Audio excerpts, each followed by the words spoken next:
कहानी की शुरुआत में हम समुद्र के बीचों बीच बसे एक बेहद खूबसूरत लेकिन पूरी तरह सुनसान आइलैंड को देखते हैं। यहाँ बेथ और हैरी नाम का एक नया नवेला कपल अपने हनीमून के लिए आया है। दोनों चाहते थे कि यह ट्रिप उनकी जिंदगी का सबसे यादगार सफर बने, लेकिन उन्हें बिल्कुल भी अंदाजा नहीं था कि यही खूबसूरत जगह कुछ ही दिनों में उनका सबसे डरावना सपना बन जाएगी। इस सुनसान टापू तक उन्हें जैक्सन नाम का एक आदमी अपनी बोट से छोड़ने आता है। सामान उतारने के बाद वह कहता है कि अगर 10 दिन पूरे होने से पहले वापस जाना हो तो सैटेलाइट फोन से कॉल कर देना, मैं तुरंत लेने आ जाऊंगा। बेथ मुस्कुराकर कहती है कि इतनी खूबसूरत जगह को कोई इतनी जल्दी क्यों छोड़ेगा। जैक्सन के जाने के बाद बेथ कैमरे में हर छोटी बड़ी याद रिकॉर्ड करने लगती है। दोनों बेहद खुश थे क्योंकि पूरे आइलैंड पर उनके अलावा कोई दूसरा इंसान नहीं था। अब अगले 10 दिन सिर्फ उनके अपने होने वाले थे। कुछ देर आराम करने के बाद दोनों समुद्र में तैरने उतर जाते हैं।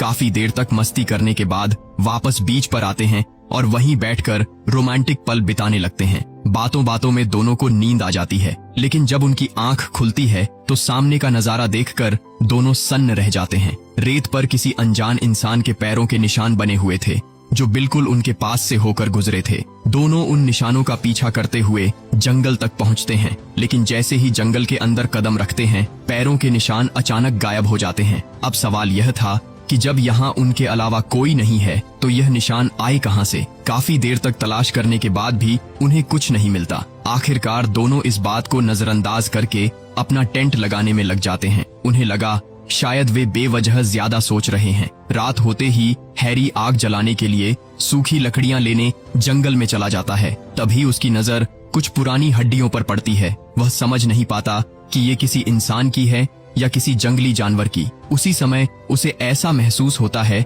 जैसे कोई दूर खड़ा उसे लगातार देख रहा हो, लेकिन जब वह पलटकर देखता है तो वहां कोई भी दिखाई नहीं देता। वह जल्दी से लकड़ियां उठाता है और वापस लौट आता है। आग के पास बैठकर दोनों खाना खाते हुए बातें कर रहे होते हैं। तभी हैरी वे हड्डियां बेथ को दिखाता है। बेथ उन्हें देखकर कहती है कि शायद ये किसी बड़े जानवर की होंगी, लेकिन दोनों के मन में एक अजीब सी बेचैनी जरूर बनी रहती है। कुछ देर बाद दोनों अपने टेंट में सोने चले जाते हैं, लेकिन आधी रात को बाहर से कुछ हलचल की आवाज आने लगती है। हैरी बाहर निकलकर चारों तरफ देखता है, लेकिन उसे कोई नजर नहीं आता। बेथ कहती है कि शायद तेज हवा की वजह से आवाज आई होगी। हैरी भी यही सोचकर वापस सो जाता है, लेकिन उन्हें नहीं पता था कि कोई उन पर नजर रखे हुए है। अगली सुबह हैरी समुद्र में तैर रहा होता है। तभी बेथ घबराकर उसे आवाज देती है। बाहर आकर हैरी देखता है कि उनके सारे कपड़े किसी ने एक ऊंचे पेड़ पर टांग दिए हैं। दोनों हैरान होकर फिर जंगल की तरफ जाते हैं और आसपास अच्छी तरह तलाश करते हैं, लेकिन इस बार भी उन्हें कोई नहीं मिलता।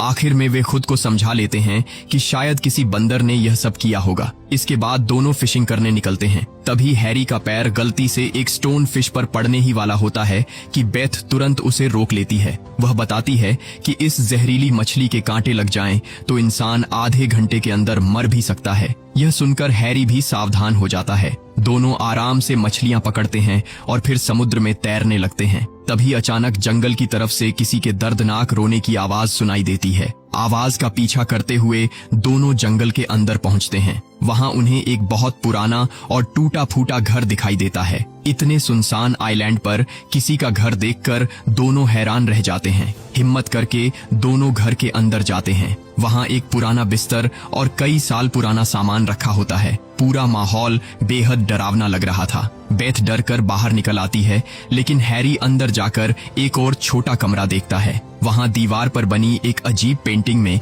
एक लड़की भाला लेकर एक आदमी की जान लेती हुई दिखाई देती है। उसी समय बाहर से बेथ उसे आवाज देती है। बाहर आने पर वह देखता है कि घर के पास एक कब्र बनी हुई है। उस कब्र पर लगे लकड़ी के क्रॉस पर साफ लिखा था कोरल। अब दोनों सोच में पड़ जाते हैं कि आखिर यह कोरल कौन थी और इतने सुनसान आइलैंड पर उसकी कब्र कैसे बनी। उन्हें बिल्कुल भी पता नहीं था कि उसी समय कोई अनजान शख्स दूर खड़ा होकर उन दोनों की हर हरकत पर नजर रखे हुए था। डर और उलझन के साथ दोनों वापस अपने टेंट की तरफ लौट आते हैं, लेकिन उनके दिमाग में अब भी वही पुराना घर, वह कब्र और कोरल का नाम लगातार घूम रहा था। टेंट पर पहुंचकर बेथ कैमरे में रिकॉर्ड की गई वीडियो देखने लगती है। शुरुआत में सब कुछ सामान्य होता है, लेकिन अचानक एक ऐसी क्लिप सामने आती है जिसे देखकर दोनों की सांसें थम जाती हैं। वीडियो में साफ दिखाई देता है कि जब दोनों गहरी नींद में सो रहे थे तब किसी अनजान इंसान ने उनके बिल्कुल पास आकर उनकी वीडियो रिकॉर्ड की थी। अब यह साफ हो चुका था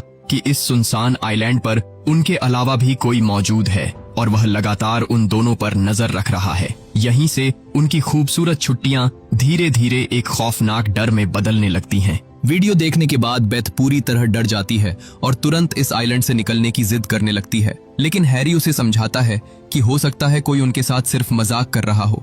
हालांकि अब उसके मन में भी शक पैदा हो चुका था। हैरी किसी तरह बेथ को शांत करता है और दोनों दोबारा सामान्य होने की कोशिश करते हैं, लेकिन तभी समुद्र की तरफ से अचानक गोली चलने की आवाज सुनाई देती है। दोनों बीच पर पहुंचते हैं और देखते हैं कि समुद्र में एक बोट पर दो मछुआरे बड़ी बड़ी मछलियों का शिकार कर रहे हैं। उन्हें देखकर दोनों को थोड़ी राहत मिलती है कि इस आइलैंड के आसपास और भी लोग हैं, इसलिए वे दोबारा अपने टेंट में लौट आते हैं। लेकिन उसी रात फिर से पुराने घर की तरफ से किसी के दर्द से चीखने की आवाज सुनाई देती है। हैरी अकेले उस आवाज का पता लगाने निकल पड़ता है। कुछ ही देर बाद बेथ भी उसके पीछे पीछे वहां पहुंच जाती है। घर के अंदर तलाश करते हुए हैरी को एक पुरानी डायरी मिलती है, लेकिन वो उसे पढ़ ही रहा होता है कि बाहर से बेथ उसे आवाज देने लगती है। दोनों बाहर आते हैं और देखते हैं कि कोरल की कब्र पर लगा लकड़ी का क्रॉस जो पहले नीचे गिरा हुआ था अब फिर से सीधा खड़ा हुआ था। ये देखकर दोनों फिर से घबरा जाते हैं। काफी सोचने के बाद वे मान लेते हैं कि शायद उन मछुआरों ने यहाँ आकर ऐसा किया होगा।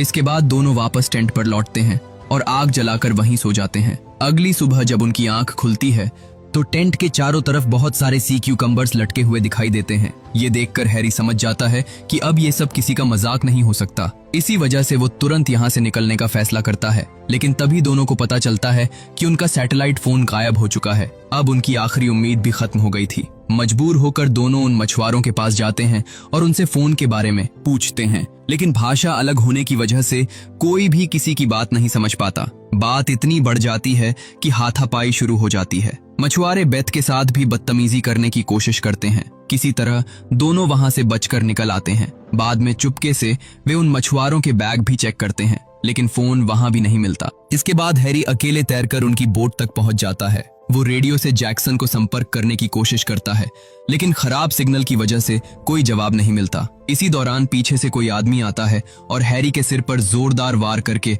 उसे बेहोश कर देता है। जब उसे होश आता है तो वो खुद को और बेथ को एक पेड़ से बंधा हुआ पाता है। उन्हीं मछुआरों में से एक बेथ के करीब आकर उसके साथ बदतमीजी करने लगता है। तभी जंगल की तरफ से कुछ अजीब आवाजें आने लगती हैं। दोनों मछुआरे घबराकर उस तरफ चले जाते हैं। इसी मौके का फायदा उठाकर हैरी किसी तरह खुद को छुड़ा लेता है और फिर बेथ की रस्सियां भी खोल देता है। दोनों वहां से भागने ही वाले होते हैं कि अचानक जंगल के अंदर से लगातार गोलियों की आवाज और दर्दनाक चीखें सुनाई देने लगती हैं। कुछ ही देर बाद उनमें से एक मछुआरा बुरी तरह घायल हालत में भागता हुआ बाहर आता है। वो डर के मारे अपनी बोट लेकर वहां से भाग जाता है, लेकिन उसके साथी का कोई पता नहीं चलता। अगली सुबह बेथ घायल मछुआरे के खून के निशानों का पीछा करते हुए उसी पुराने घर तक पहुंच जाती है। वहां उसे वही पुरानी डायरी मिलती है। तभी हैरी भी वहां आ जाता है।